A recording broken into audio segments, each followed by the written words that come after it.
जम्मू आ गए, दिल्ली आ गए, अलग अलग जगह पे आ गए। और अभी सरकार उनको कह रही कि फिर से हम मेरी बात समझ गए क्या सबके साथ मर्डर हो जाता है? क्या सारी बहुएं जला के मार दी जाती? Hello students, welcome to Pahuja law academy. और आज आपके लिए लेकर आए टीपीए का एक मोस्ट इम्पॉर्टेंट कॉन्सेप्ट। ये कॉन्सेप्ट डील करता है मार्शलिंग से। एक्चुअली टीपीए में मार्शलिंग से रिलेटेड दो सेक्शंस हैं, सेक्शन 56 और सेक्शन 81। ये हम डिस्कस कर लेते हैं। अब जो मार्शलिंग है, मार्शलिंग एक बहुत इंपॉर्टेंट टॉपिक है जिससे क्वेश्चन हर जगह बनते हैं। अभी आपका हिमाचल का प्री एग्जाम आ रहा है, फिर उसके बाद छत्तीसगढ़ का आएगा और कहीं ना कहीं यूपी भी नोटिफाई होने वाला है, ऐसा स्पेकुलेट कर रहे हैं सब लोग।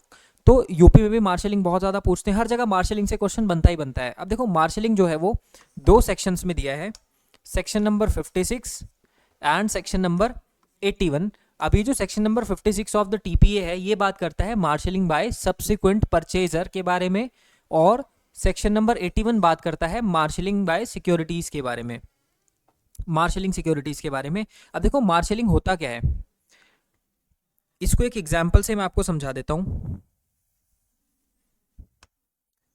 फॉर एग्जांपल, ए ने अपनी 3 प्रॉपर्टीज बी को मॉर्गेज की, property X, property Y and property Z. अभी जो 3 प्रॉपर्टीज इसने मॉर्गेज की है यहाँ पे बी को, इनमें से एक जेड इसने बाद में सब्सिक्वेंटली सी को भी बेच दी। अब बी ए ने लोन नहीं चुकाया तो बी के पास राइट ऑफ रिडेम्पशन आ गया। अब राइट ऑफ रिडेम्पशन ये एक्सरसाइज करेगा इन 3 प्रॉपर्टी से, बट प्रॉपर्टी नंबर जेड जो है वो सी के पास है, सी इसका ओनर है। तो सी क्या करेगा, सी रिक्वेस्ट करेगा बी से कि आप अपना लोन जो अमाउंट है उसको पहले एक्स से सेटिस्फाई करो, फिर वाई से करो, फिर उसके बाद अगर बचता है तब आप मेरी प्रॉपर्टी पे आना, क्योंकि अगर आप डायरेक्ट जेड पे आ जाओगे तो मेरा नुकसान हो जाएगा। तो ये जो सब्सिक्वेंट परचेजर है, इसका राइट बी से रिक्वेस्ट करने का इस marshalling. Marshalling is actually arrangement की आप जहां पे अरेंज कर रहे हो कि पहले आप कहां से आप अपना मॉर्गेज सेटिस्फाई करोगे, लोन अमाउंट, फिर कहां से करोगे, फिर कहां से करोगे। तो ये सेक्शन 56 बात करता है, इसी को बोलते हैं मार्शलिंग बाय सब्सिक्वेंट परचेजर। सी जो है यहाँ पर सब्सिक्वेंट परचेजर का काम करता है। अब अगर मैं बात करूं सेक्शन नंबर 81 की, तो सेक्शन नंबर 81 भी कुछ सिमिलर नेचर का ही है। इसमें भी ए बी को मान लो 3 प्रॉपर्टीज मॉर्गेज कर रहा है, एक्स वाई एंड जेड, और जेड को बाद में सब्सिक्वेंटली मॉर्गेज कर देता है सी को, क्योंकि एक प्रॉपर्टी को जब आप एक बार मॉर्गेज कर देते हो उसके बाद आप सब्सिक्वेंटली कितनी भी बार उस प्रॉपर्टी को मॉर्गेज कर सकते हो। अब यहाँ पे सी को भी मॉर्गेज किया गया है, सेम प्रॉपर्टी। अब जब यहाँ पे सी को मॉर्गेज किया गया है तो ये जेड प्रॉपर्टी से रिडीम कर सकता है अपना अमाउंट, लोन अमाउंट, और बी तीनों से कर सकता है।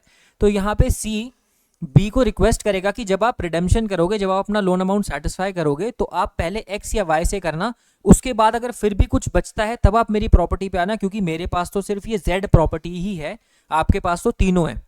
तो ये था 81 का। अब ये कॉन्सेप्ट मार्शलिंग का लोगों को इतना मुश्किल लगता है, इतना डिफिकल्ट लगता है, ये उतना मुश्किल नहीं है।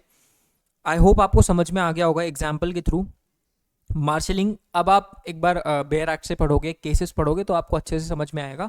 मेरा मेन पर्पस था एग्जाम्पल के थ्रू आपको कॉन्सेप्ट समझाना, क्योंकि मार्शलिंग और लिस्ट पेंडेंस और जितने भी टीपीए के टॉपिक्स हैं ना, इस पर बहुत कम इन्फॉर्मेशन मिलती है। आप इंटरनेट पे ढूंढोगे, आप यूट्यूब पे ढूंढोगे, आपको बहुत कम इन्फॉर्मेशन मिलेगी भी तो वो आधी अधूरी इन्फॉर्मेशन मिलेगी, कोई समझा नहीं पा रहा होगा आपको। तो अल्टीमेट पर्पस यही था कि आपको चीज़ें समझ में आए।